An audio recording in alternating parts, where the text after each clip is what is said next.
Hey guys, this is N Chaudhary and स्वागत है आप सभी का एक नए वीडियो में। आज का अपना टॉपिक रहेगा व्हाट इज वे प्रोटीन।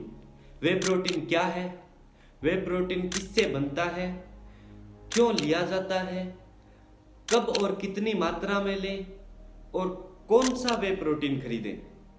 अगर अभी तक आपने मेरा चैनल सब्सक्राइब नहीं किया है तो वो लाल वाला बटन जाकर दबाओ और उसके पास में जो बेल आइकन है उसे दबाना मत भूलना, ताकि आप मेरा फ्यूचर वीडियो मिस ना कर पाएं।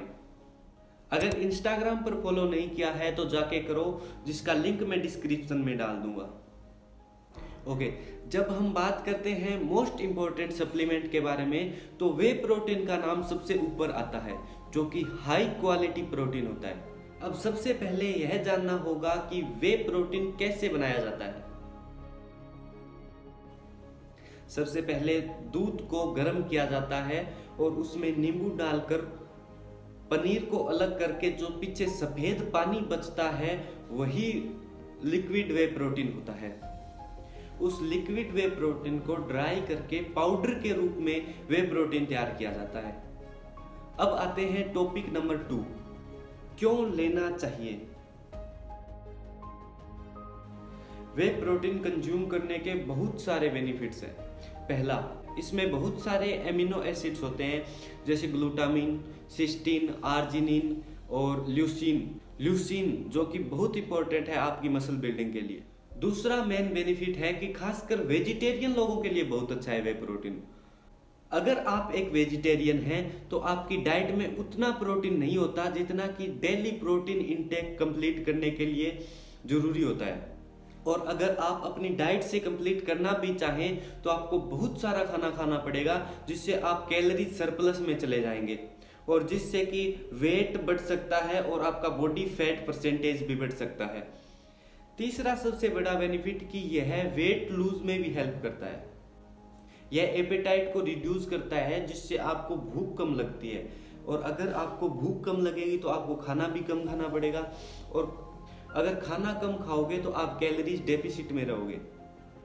और यह प्रोटीन परसेंटेज को बढ़ा देता है तथा कार्बोहाइड्रेट परसेंटेज को कम करता है, जिससे आपका मसल बिल्ड होता है और वेट लॉस के चांसेस बढ़ जाते हैं।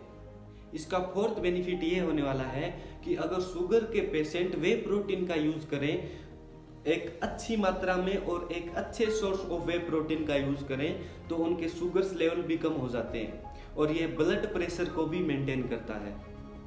और इसका फिफ्थ बेनिफिट जो पर्सनली मुझे बहुत अच्छा लगता है वो है कि यह इजी टू यूज है, आप कहीं भी कैरी कर सकते हैं। एक बात हमेशा याद रखना कि आप कितना भी अच्छा वर्कआउट करो, लेकिन अगर आपका प्रोटीन इंटेक कंप्लीट नहीं है और सही टाइम पर प्रोटीन कंज्यूम नहीं किया है तो आपकी मसल रिकवरी नहीं होगी और मसल ग्रोथ भी नहीं होगी।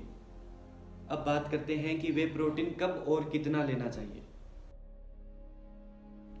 ओके देन, जब वर्कआउट के बाद मसल रिकवर होता है तो एक नया मसल बिल्ड करने के लिए हमें लीन सोर्स ऑफ प्रोटीन की जरूरत होती है। उस वक्त वे प्रोटीन को पोस्ट वर्कआउट ड्रिंक के रूप में यूज कर सकते हैं, जो कि एक लीन सोर्स ऑफ प्रोटीन है।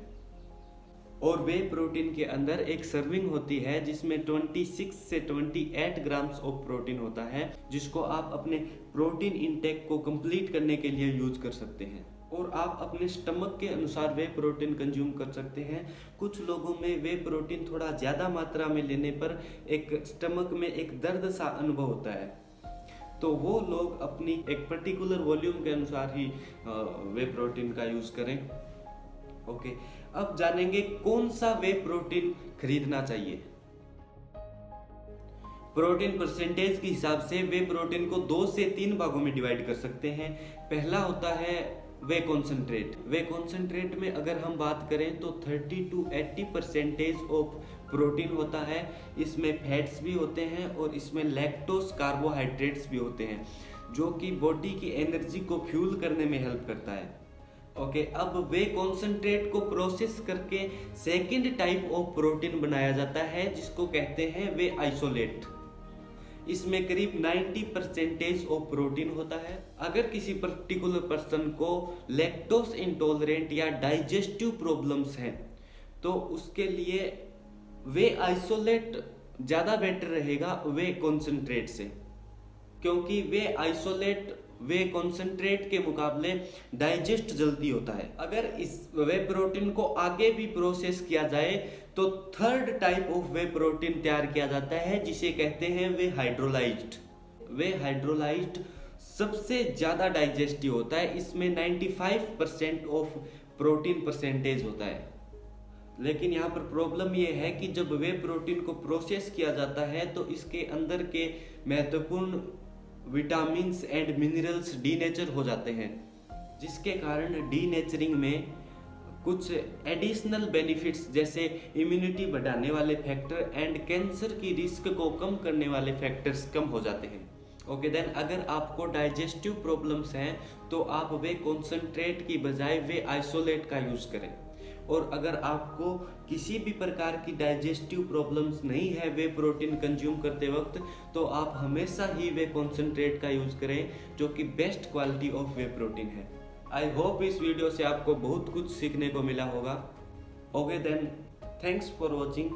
मिलते हैं एक और इन्फॉर्मेटिव वीडियो के साथ, तब तक के लिए keep trying and work hard.